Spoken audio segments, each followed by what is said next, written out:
ఈ లోకంలో బ్రతికి చెడ్డవాడు గొప్పవాడా, చెడు బ్రతుకుతున్నవాడు గొప్పవాడు. వ్యత్యాసం చాలా సింపుల్. ఇద్దరు బ్రతికే ఉన్నారు, దాన్ని నైతికంగా భౌతికంగా. ఏమైనా సరే సాధించాలన్నది ఒకటి, ఎలాగైనా సరే సాధించాలన్నది ఒకటి. ఇది ధ్యేయం ఒకటే, ఎదవటం. మార్గాలు నిశ్చయించుకో. సన్మార్గమా అధర్మ మార్గాలను నిలిచిన వాడు చరిత్రను సృష్టిస్తాడు. అధర్మ మార్గంలో నడిచేవాడు చరిత్రలో నిలిచిపోతాడు.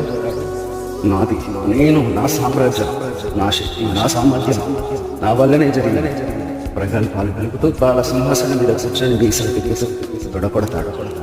బ్రతికే ఇలా బ్రతికే నీ మనస్సు చెప్తుంది. బ్రతకడానికి నాన్నాడు, బ్రతికించడానికి వచ్చాడు. బ్రతుకు తెరువు కోసం వెతకట్లేదు, నలుగురి బ్రతుకులను బాగుపరచడానికి వచ్చానని నేను చెప్పించు.